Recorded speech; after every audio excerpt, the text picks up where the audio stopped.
First ব্যাচের তাল বড়া। এবার গল্পের ছলে চলে মা ভুলে গেছে। রাস্তা দিয়ে আসার পথে দুটো জিনিস ঘটেছে, একটা হচ্ছে খুব ভালো আর একটা হচ্ছে খুব বাজে।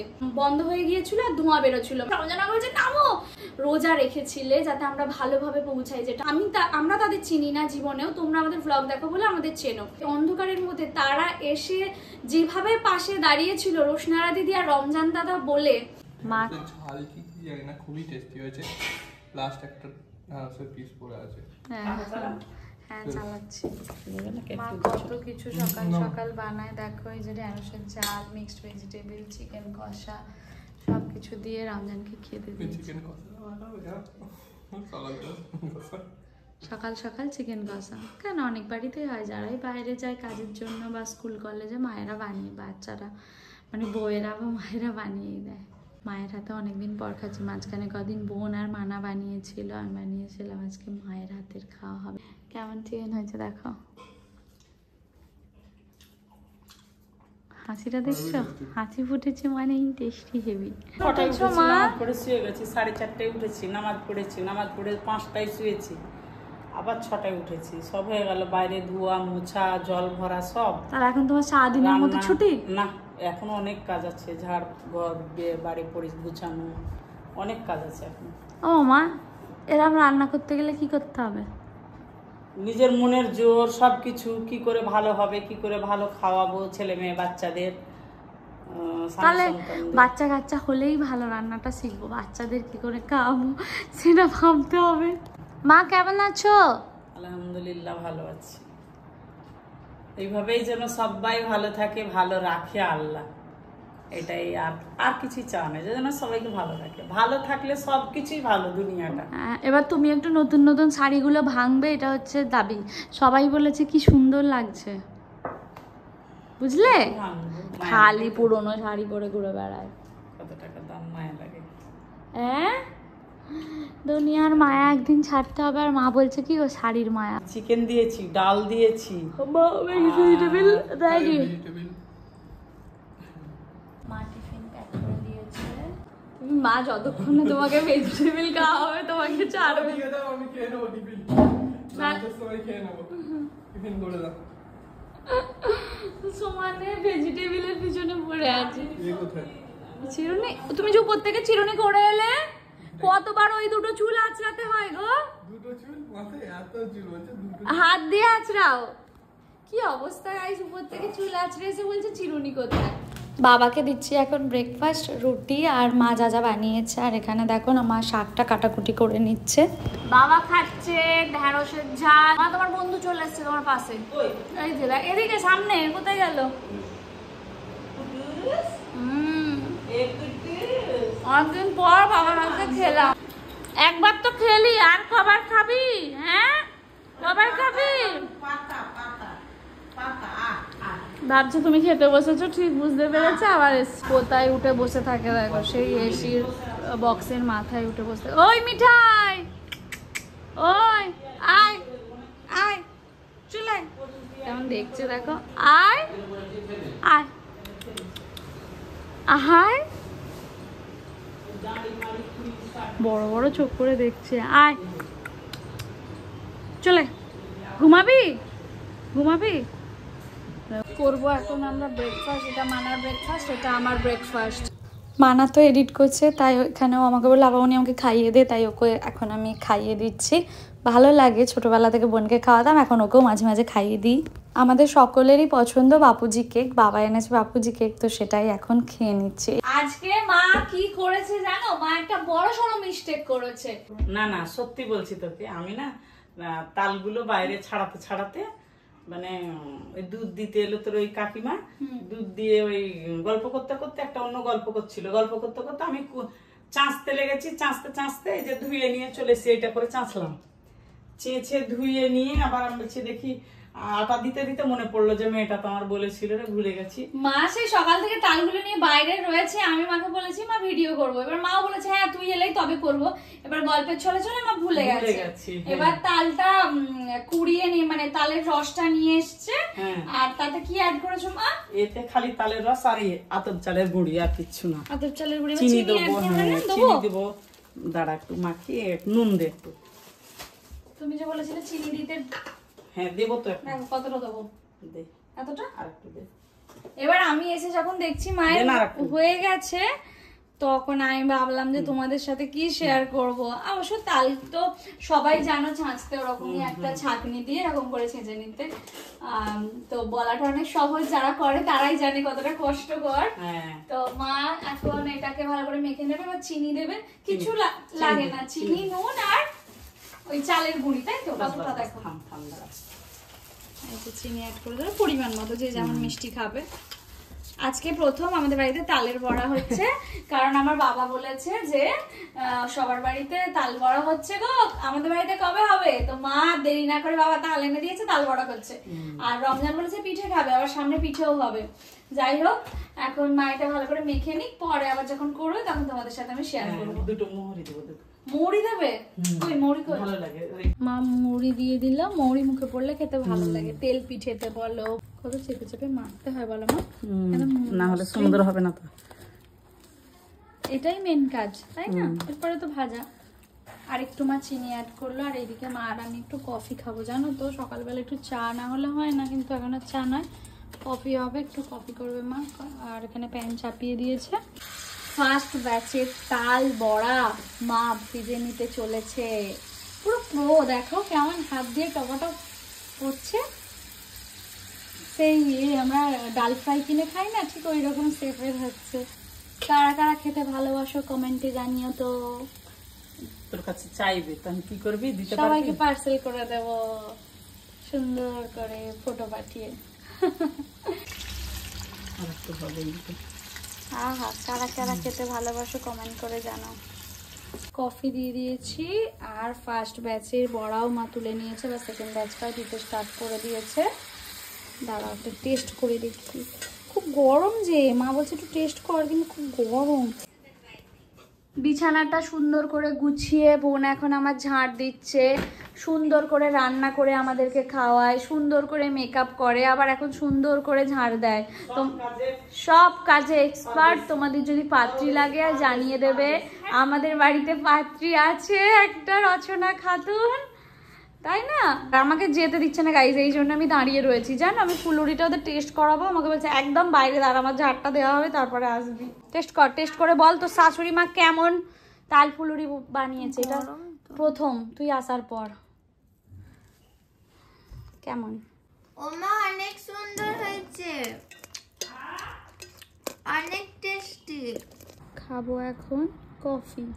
মায়ের কত তালের বড়া হয়ে গেছে জানো, এই দেখো এক ঝুড়ি ভর্তি, মানে এক বাটি ভর্তি তাল বড়া, এখন এতটা আছে। মা বলেছে নেক্সট দিন রমজানকেও কিছুটা দেবে জানো, অফিসে নিয়ে যাওয়ার জন্য। দাঁড়াও আমি উপরে যাবো একটুখানি ঘুমাতে, তো দুটো নিয়ে যাই। মা আবার বোনের হাতে পাঁপড় ভাজা পাঠিয়েছে। ঠিক উপরে চলে এসছে দেখো, খেলতে খেলতে। হ্যাঁ খেল খেল, মা ডাকছে তোকে, মা ডাকছে, যা, মা খেতে দেবে। মিঠাই ওপরে খেলছে, ও মা গেছে, গুড়গুড় করে গেছে। লাঞ্চ করব, মায়ের কাছে দাঁড়িয়ে থাকতে হয়, না হলে আমার মা বেশি বেশি ভাত দিয়ে দেয়, তোমরা তো জানোই। আর মা আজকে কি শাক করেছো গো মা? এটা কচু শাক, কচু শাক কাকি দিয়ে পাঠিয়েছি। উপরে আমাকে আসতে দেখেছে, লাঞ্চ করে আসছে, ও ঠিক আসছে দেখো পিছু পিছু। মা না থাকলে এদিক ওদিক দেখবে আর টুক করে চলে আসবে। ওই দেখো চলে এসছে, ওই দেখো, কোনো ভয় নেই। খোল, ওই দেখ, ওই দেখ, ওই দেখ, দেখ দেখ আমার পিছু পিছু। ঠিক দেখবে মা কোথায় আছে জানিস, মা দেখবে।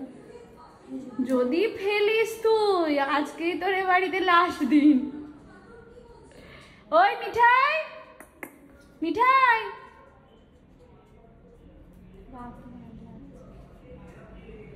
কোথায় ও পালাবে, বসেছে? এবার পালানোর প্ল্যান করছে, সিঁড়ির দিকে তাকায়।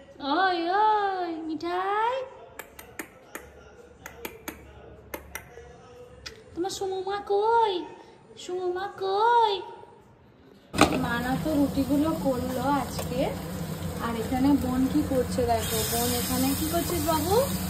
চিকেন করলো। চিকেন পোলাও ওর একার জন্য করছে। তোমরা এটা বিশ্বাস করো না, যেখানে আমি আর মানা আছি, যেখানে ও একার জন্য কিছু করতে অবশ্যই পারে না। আমরা ভাগ বসাবো, ভাগ না দিলেও ভাগ বসাবো। আর এখানে ম্যারিনেট করা চিকেনটাকে দিয়ে দিয়েছে স্যান্ডউইচের চিকেনে দেওয়ার জন্য, যেরকম চিকেনটা লাগে ওরকম লাগছে দেখতে। আজকে মা বলেছে, কি বলেছে বলে দে মানা আজকে তোকে। মা আজকে ওকে তকমা দিয়ে দিয়েছে, আজকে রুটি খুব ভালো করেছে, না একটা রুটি পুড়েছে, না লেগেছে, না কিছু হয়েছে, দেখো পারফেক্ট করেছে। মিস্টার খান চলে এসেছে আমাকে আনতে, তার আগে চলো বাড়ি। সত্যি ইয়াম্মি। আমাকে বলোনি। কেন বলবো, সবকিছু যদি তোমাকে বলে দেওয়া হয় তাহলে কি হবে? হবে না, সারপ্রাইজ থাক। সত্যি টেস্টি হয়েছে না? মা সব কিছু এরকম ভাবে বানাতে শিখে গেছে, মানে অনেক দিন ধরেই বানায়, কিন্তু মানে এখন একদম মানে গিন্নি গিন্নি হয় না বাড়ির বয়স্করা, ঠিক ওই টাইপের বানায়, মানে একদম পারফেক্ট সব কিছু মায়ের বানানো। রমজান এখন করছে ডিনার। বোন কিছু একটা পোলাও বানিয়ে এনেছে, চিকেন পোলাও। রমজান আগেই হাত বাড়িয়ে দিয়েছে, তোমার ভাগ নেই, এটা শুধু আমাদের 3 বোনের ভাগ, বুঝতে পেরেছো? হ্যাঁ, রাগ করে জামাই যেমন শুয়ে পড়ে শুয়ে পড়ো, এখন আমরা 3 বোনে মিলে খাই। চলো চলো, কেমন হচ্ছে? সিরিয়াসলি কি গো, আসো আসো তাড়াতাড়ি, লজ্জা পেও না, তাড়াতাড়ি আসো আসো।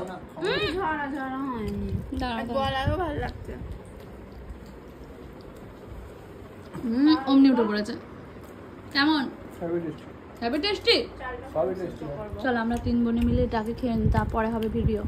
অনেক দিন আমি অন্যের ভয়েস দিয়ে রিলস বানিয়েছি, তোমাদের সাথে শেয়ার করেছি, কিন্তু এখন থেকে আমি চেষ্টা করব নিজের ওই হাসছিস কেন মানা? আচ্ছা ঠিক আছে, তোমাদের ভালোবাসা সবটাই না, রমজানের ভালোবাসা।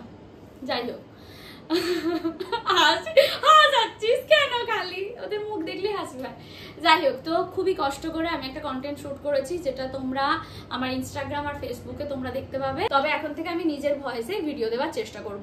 তো যাই হোক, এইবারে আমি বাড়ি যাওয়ার তার আগে তোমাদের সাথে আমার কয়েকটা কথা শেয়ার করার আছে। তোতলা হয়ে যাচ্ছি, যেটা না বললে না আমি মন থেকে শান্তি পাবো না। সেটা হচ্ছে, আমরা এই কয়েকদিন আগে মলে গিয়েছিলাম, তোমরা সবাই জানো রমজানের আমি মলে গিয়েছিলাম। তো আমি এই যে ব্লগ জার্ন, আমার এই ব্লগ জার্নিতে মানে তোর অসুবিধা হলে আমি এখানে রেখে দিয়ে বলছি দে না, বড্ড হাতে লাগে, আমি নিজেও ধরি তো খুব হাতে লাগে। যাই হোক, তো হচ্ছে মলে যখন গিয়েছিলাম তোমাদের প্রচুর মানুষের ভালোবাসা পেয়েছি, আমি তোমাদের বলেও ছিলাম। কিন্তু আমি রাস্তা দিয়ে আসার পথে দুটো জিনিস ঘটেছে, একটা হচ্ছে খুব ভালো আর একটা হচ্ছে খুব বাজে। খুব বাজেটা হচ্ছে মাঝ রাস্তায় অন্ধকারে আমাদের গাড়ি বন্ধ হয়ে গিয়েছিল, গাড়িটা একটু প্রবলেম করছিল, যদি এখন ঠিকঠাক হয়ে গেছে। তো বন্ধ হয়ে গিয়েছিল আর ধোঁয়া বেরোচ্ছিল, মানে হেডলাইটের কিছু একটা নষ্ট হয়ে গিয়েছিল, হয়তো তারা ব্লগও দেখছো, কয়েকজন সেখানে এসেছিলেন বলছি সেটা। তো গাড়িতে মানে ধোঁয়া বেরোতে শুরু করেছে, রমজানা বলছে নামো, মানে সেই যে কি সিচুয়েশন হয়েছে অন্ধকারের মধ্যে, তারপর নেমে গেছি, ঠেলে ঠেলে গাড়ি নিয়ে যাচ্ছে রমজান, মানে খুব বাজে একটা সিচুয়েশনে পড়েছি। কিন্তু আলহামদুলিল্লাহ আমার এই পরিবারের 7টা মানুষ ছাড়াও তোমরা রয়েছো আমার সাথে। আমি সেদিনকে সত্যি রিয়েলাইজ করলাম, দেখো তোমরা সবাই বলো দিদি ভালো লাগে, ভালোবাসি, বা দেখা হলে ফটো নাও, ভালোবাসা দাও, হাগ করো, হ্যান্ডশেক করো, সেগুলো সবটা আলাদা, আর এই ঘটনাটা আলাদা। এরকম ঘটনা আরেকবার ঘটেছিল, কাশ্মীর যাই তখন তোমরা আমাদের জন্য রোজা রেখেছিলে যাতে আমরা ভালোভাবে পৌঁছাই, যেটা আমি জীবনে কোনোদিনও ভুলবো না। আর এইবারে হচ্ছে গাড়িটা ওরকম হচ্ছে অন্ধকারের মধ্যে, 3টে আমার ভাই হবে তোমাদের মধ্যে থেকে, তারা আমরা তাদের চিনি না জীবনেও, তোমরা আমাদের ভ্লগ দেখো বলে আমাদের চেনো। এবার হঠাৎ আস্তে আস্তে তারা ব্যাক করে অনেকটা চলে গিয়েছিল, হঠাৎ দেখেছে যে কিছু হয়তো এমনি নর্মাল কিছু হয়েছে বা এমনি হাঁটছি, ব্যাক করে এসেছে ওই অন্ধকারের মধ্যে। তারা এসে যেভাবে পাশে দাঁড়িয়েছিল রোশনারা দিদি আর রমজান দাদা বলে, আমি না ওখানে জাস্ট ওদের দিকে এরকম করে হাঁ করে তাকিয়েছিলাম, আর আমি ভাবছিলাম এই 4টে বছর আমার বৃথা যায়নি, এই 4টে বছরে আমি এতগুলো মানুষকে পেয়েছি। দেখো 99% মানুষই আমার পুরো পরিবারকে ভালোবাসো, আর 1% তো থাকবেই জেলাস ফিল করো বা নিজেদের ফ্রাস্ট্রেশনগুলো উগলে দাও, সেটা পুরো আলাদা। কিন্তু এই 99% মানুষ যারা ভালোবাসো, সেদিন আমি রিয়েলাইজ করলাম, তারা এসে বলছে যে দিদি কোনো চিন্তা নেই, আমরা আছি তো, আমাদের গাড়িটা তোমরা নিয়ে যাও, তোমাদের গাড়িটা আমরা নিয়ে যাচ্ছি পিছন পিছন ঠেলে ঠেলে, কোনো ভয় নেই, কিচ্ছু হবে না। ওই জায়গায় ওই তিনটে ভাই আমায় যে সাপোর্টটা দিয়েছিলে, হঠাৎ পথ চলতে গিয়ে তারা এগিয়ে গিয়ে আবার ব্যাক করেছে রমজান দাদা রোশনারা দিদিকে দেখে, যেটা আমার গায়ে কাঁটা দিচ্ছিল। আর আমি আল্লাহর কাছে বলছিলাম সত্যি আমি ব্লেসড যে তোমাদের মতো কিছু মানুষকে আমি পেয়েছি আমার জীবনে। ওটা কবে থেকে বলবো করে আমার সময়ই হচ্ছিল না বলার। আর ওই ঘটনাটা ক্যাপচার করার মতো আমার সিচুয়েশন ছিল না। আমার ফোন সুইচ অফ ছিল, ফোন সুইচ অফ, অন্ধকারের মধ্যে গাড়ি খারাপ হয়ে গেছে, সব দিক থেকে মানে জানে কি একটা হয়ে গেছিল। তার মধ্যে তোমরা এসেছিলে, ওটা আমার কাছে একটা অনেক বড় পাওয়া। তারপর আরো একটা কিছু ঘটনা ঘটেছিল যেটা আমার এই মুহূর্তে মনে পড়ছে না, সেটাও তোমাদের মতো মানুষের ক্ষেত্রে। কিন্তু এই তিনটে ভাই আমার যেভাবে প্রোটেক্ট করেছিল নিজের বোনের মতো। আমার ভাই আমার চ্যানেলের ডাক্তার, তোমরা সবাই জানো। আমার ভাই যতবার যা কিছু প্রবলেম হয় ওই আমাকে এখান থেকে সব সময় প্রোটেক্ট করে। সব সময় আমার চ্যানেলের কিছু হলেই বোনকে গেছে, বোন তো আমার পিলার। এখন মানা এসছে, ওরা তো আমার পিলার, ওরা তো অন্য। আমি তোকে ডাক্তারি করছিলাম, ওই একটু পাগল। না সত্যি বলতে কি, আজকে আমি অনেক প্রবলেমের মধ্যে পড়ি। দেখো সোশ্যাল মিডিয়ায় থাকতে গেলে চ্যানেলে অনেক সময় অনেক প্রবলেম আসে আমাদের, কিন্তু ভাই আছে মানে আমি দুনিয়াতে কারোর দিকে ওই মুহূর্তে তাকাই না। রমজান, বাবা, মা, মানা, বোন, কিছু প্রবলেম হলে সারাদিন আমার কাউকে চাই না, আমার ভাইকে চাই। ও আমি জানি ঠিক বার করে আনবে, মাথার ঘাম পায়ে ফেলে। হ্যাঁ কাউকে চায় না, আমি না না সাপোর্টের জন্য কাউকে চাই না। আরে পাগল না, আমি চ্যানেলটাকে প্রোটেক্ট করার জন্য। সবাই জানে যে তুমি কি করাই দেখো, আমাকে ধরছে না, ধরছে না। ও এই ক্যামেরা ওটা বলিনি, ও ওরকম বলছে বলে। গাইস তোমরা সবাই এতদিনে জেনে গেছো আমার বোনের আমার লাইফে কি, কিন্তু আমি যেটা বলছি আমার চ্যানেলের ক্ষেত্রে আমার ভাই হচ্ছে প্রোটেক্টর। যাই হোক, এবার হচ্ছে আমাকে যেতে হবে। আজকে অনেক কথা শেয়ার করলাম, তোমরা দোয়া করো। আমার বাড়িতে যেমন একটা ভাই আছে তেমন তোমরাও আমার ভাই, যারা ছেলেরা দেখছো ভাই বা দাদা, এভাবেই তোমাদের রোশনারাকে প্রোটেক্ট করো। রাস্তায় দেখা হলে ভালোবাসা দিও, দোয়া করো। আমার বোনেরা, আমার চাচি মায়েরা সবাই আমাদের জন্য দোয়া করো। আমাদের অনেক দোয়া তোমাদের জন্য। এবার বেরোতে হবে, মানে অনেকক্ষণ ধরে তোমরা আছে। চলো টাটা।